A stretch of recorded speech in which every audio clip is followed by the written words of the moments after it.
Hello, everybody. So today's lesson is on section 9.3, which is on rectangles, rhombuses, and squares. So if you don't already have your book, go ahead and pause your video and open your books up to page 447.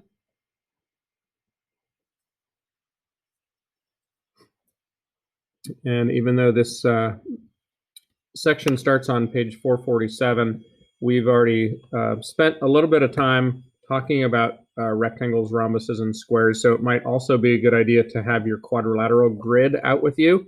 And so for this lesson, we're gonna focus on these three figures. So if you have this document out with you, then that's something that you can refer to as we go through. And so we already know a lot of the properties about rectangles, rhombuses, and squares from our activity on 9.1. Okay, so we'll move forward to page 448. And so the first set of properties, it says, well, first of all, for the definition of a rectangle, I think they have that on the first page. A rectangle is a quadrilateral with 4 right angles. Okay, so that's important. And then one of the properties is that if we have a rectangle, then it's a parallelogram. So every rectangle is a parallelogram, and every every rectangle has diagonals that are congruent. And so since we already know lots of properties of parallelograms, like opposite sides are congruent, opposite sides are parallel, diagonals bisect each other, consecutive angles are supplementary. All those properties that we already know about parallelograms are also true about rectangles. So the one of the only additional properties is that the diagonals are congruent. So that's not true with most parallelograms, but it is true when the parallelogram is a rectangle. So for every rectangle, the diagonals always have the same length. And that's because of the right angles in the corner. And so you have, let's say this was 6 and this was 8, then by the Pythagorean theorem, this would be 10. And if this was 6 and 8, then that would be 10. So both diagonals turn out to be the same length by the Pythagorean theorem. And so they set up a 2-column proof here for us that we can prove why the diagonals are always congruent. And so looking at what we have here, we're given that it's a rectangle. We're given that the angles are right angles. That's the definition of a rectangle. Remember, a rectangle is a quadrilateral with 4 right angles. Okay, so angle A is congruent to angle C. Angle A is congruent to angle C. That is because all right angles are congruent. Or you could also say that opposite angles of a parallelogram are always congruent, so that would work. And then B and D are right angles. Again, that's the definition of a rectangle. And B is congruent to D because all right angles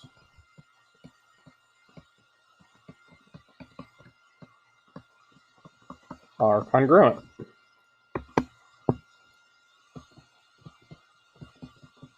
All right angles are congruent. Okay, and so since we have angle A is congruent to angle C and angle B is congruent to angle D, we have opposite angles congruent to each other, so that makes it a parallelogram. And so that is one of the properties of a parallelogram, is that opposite angles are congruent. So we can just say if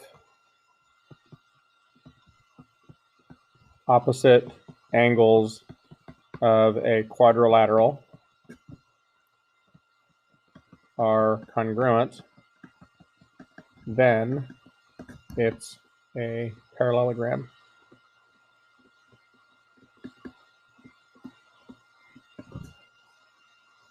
And then, so now we know it's a parallelogram, and now we can also say AD is congruent to BC, because if a quadrilateral is a parallelogram, then its opposite sides are congruent.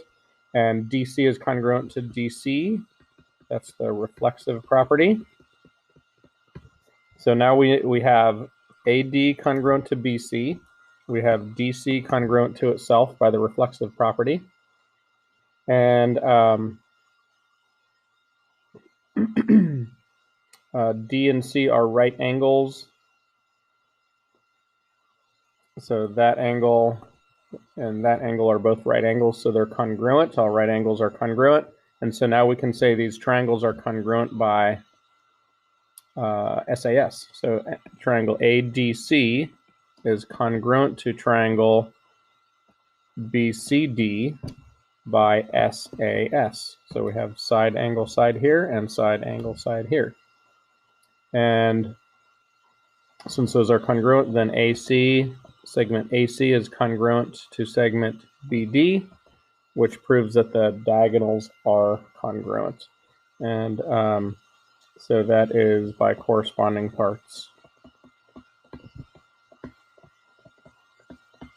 Congruent triangles are congruent.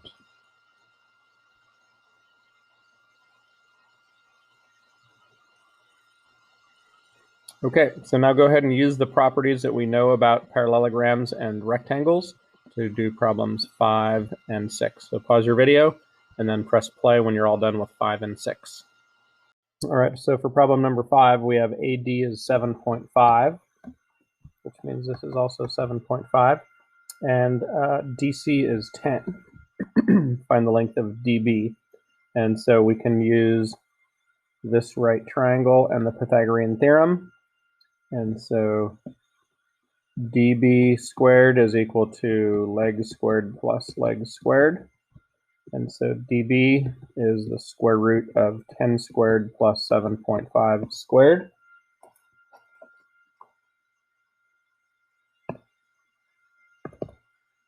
And so the square root of 7.5 squared plus 10 squared is about 12.5, or is exactly 12.5. So that's our answer for number 5. Both dB and AC would be 12.5. And then for problem number 6, AB is 17.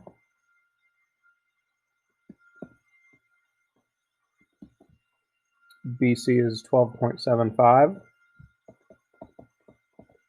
So this would also be 17 and 12.75.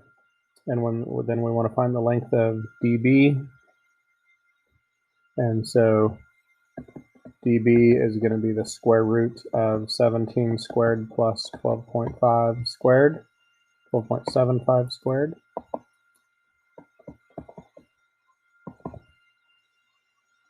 And that is about 21.25.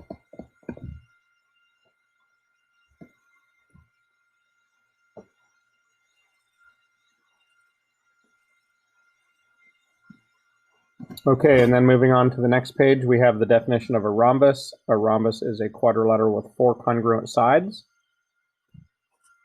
So here's an example of a rhombus. And all rhombuses are parallelograms, so that means everything that we've learned about parallelograms goes along with rhombuses as well. And two additional properties that come along with being a rhombus: the diagonals are perpendicular, and the diagonals bisect the opposite angles. Okay, and so what that means is if you have a rhombus and you draw the diagonals, the second one is saying that angle 1 and angle 2 are the same because that angle is being bisected. Same thing down here, that angle is being bisected. And then angle 3 and angle 4 would be the same. And those two would be the same. So all the angles are being bisected by the diagonals.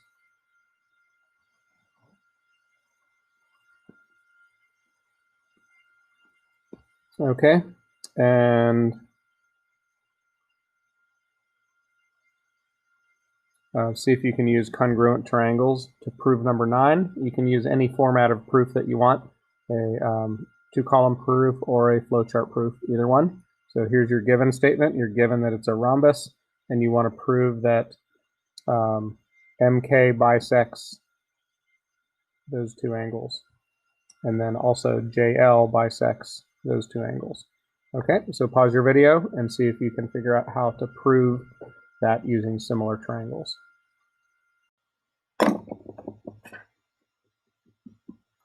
Okay, so we know that the diagonals of every parallelogram bisect each other. So that means these two lengths are the same and those two lengths are the same. And we also know that we have a right angle where the diagonals meet, because we said one of the properties up here is that the diagonals are perpendicular.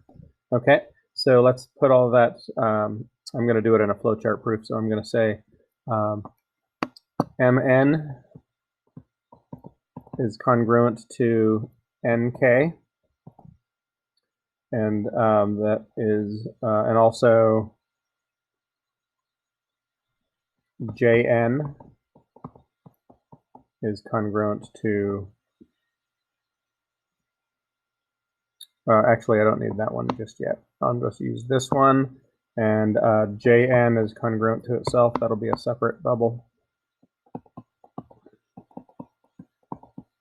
Okay, so the reason for this first one was that the diagonals of any parallelogram bisect each other.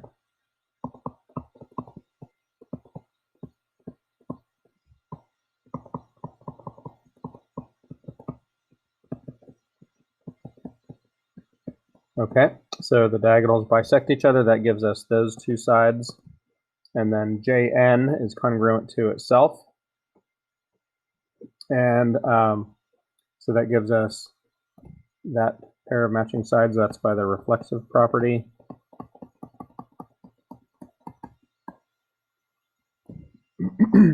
We know that angle MNJ is a right angle.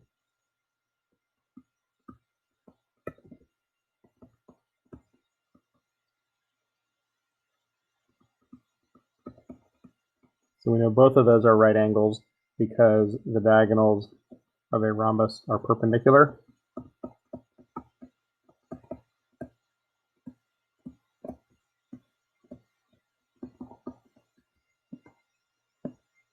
Okay, and so what that gives us, I'm going to draw this a little bit bigger so we can mark things up. Okay, so what we have so far is we know that is a shared side. We know that length and that length are the same, and we know that those are both 90-degree angles. So we have those two triangles, meaning this triangle and this triangle are congruent by SAS. And so we can now say triangle MNJ is congruent to triangle KNJ by SAS. So that came from those three pieces. And then we can say this angle up here, angle 1, is equal to angle 2. Angle 1 is congruent to angle 2, and the reason is by corresponding parts of congruent triangles are congruent. And so that means that LJ bisects angle MJK. And that's the definition of an angle bisector.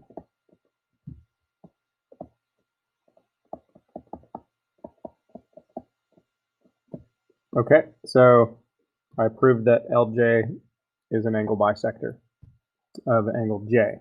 You could do the same exact thing at every angle. So I could use these two triangles to prove that angle L is bisected. I could use these two triangles to prove that angle K is bisected. And I could use these two triangles to prove that angle M is bisected. So all four proofs would be exactly the same. So you could just say similarly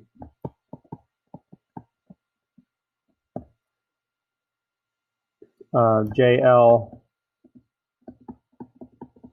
bisects angle MLK, and MK bisects angle JML and angle JKL. Okay, so it's the same. You basically do the same proof 4 times. So when that happens, then you can just say similarly. We would do the same at the other angles. Okay, so now that we know some properties about rhombuses, we can solve problems like this one, number A. First says find the measure of xy, and xy would be the same as VW because in a rhombus, the opposite sides are congruent. And we also know that all the sides are congruent, so that means 6m minus 12 must be the same as 4m plus 4. And so we'll be able to use that to solve for m, because remember, in a rhombus, all 4 sides have the same measure. So that means 2m equals 16 and m equals 8. And so then once you plug in 8, you know all the lengths. So they asked for xy, so xy is 6 times 8 minus 12, that's 36. And so xy is 36. Okay, and then we could find the missing angles. They tell us that this angle in here is 3n squared minus 0.75. Well, we know in a rhombus the diagonals are perpendicular, so those are all 90-degree angles. So that means 3n squared minus 0.75 has to equal 90. So 3n squared equals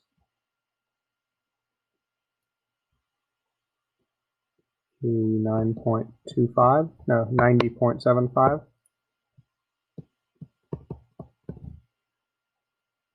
Divided by 3.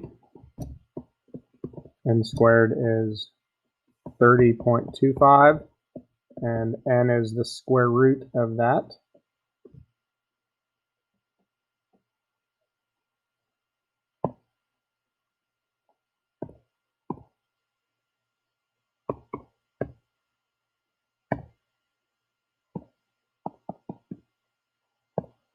So that's 5.5. All right, so now we know n is 5.5. We said the diagonals are perpendicular. So the measure of WZX must be 90. And then we get 3n squared minus 0.75 equals 90. Solve for n, and we got n equals 5.5. So if you substitute that back in, let's see, we can now find WVZ. WVZ, okay, is 9n plus 4. So, and so if you substitute that in, you have 9 times 5.5 plus 4.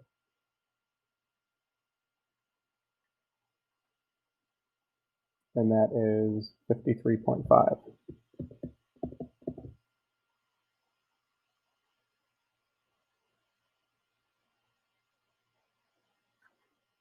Okay, go ahead and pause your video and try problems 10 and 11. You're using the same diagram that we did up above. You're just finding 2 more missing angles.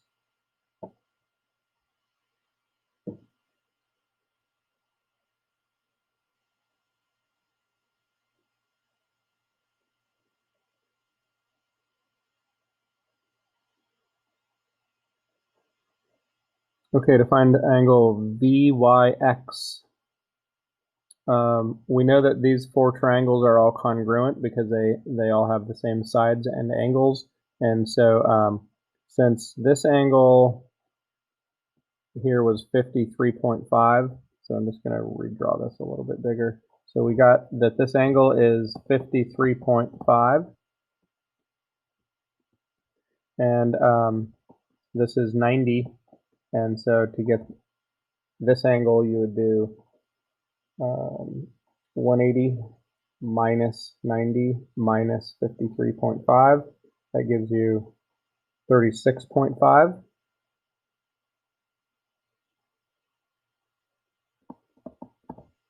And so then this is also 36.5, 53.5, and 90.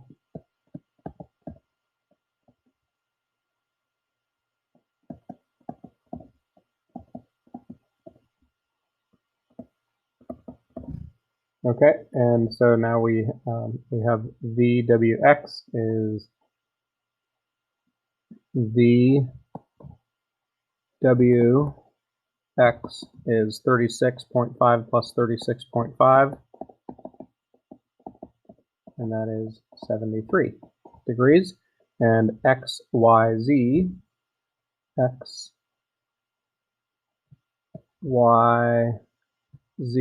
is that angle, which is 36.5.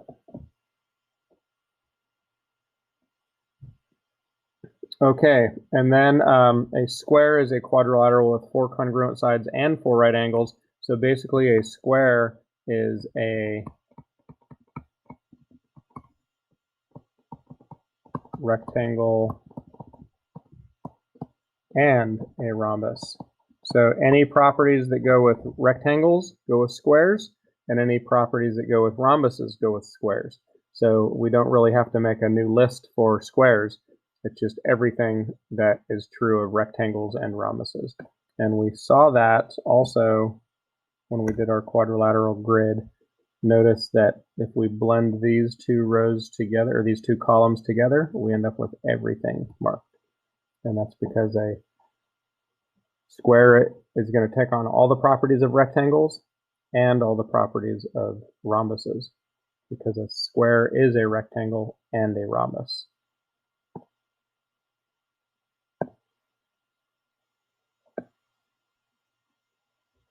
Okay, and so that is really it. They didn't give us any exercises for squares because they would basically be the same as what we just got done doing with rectangles and rhombuses, because a square is both of those.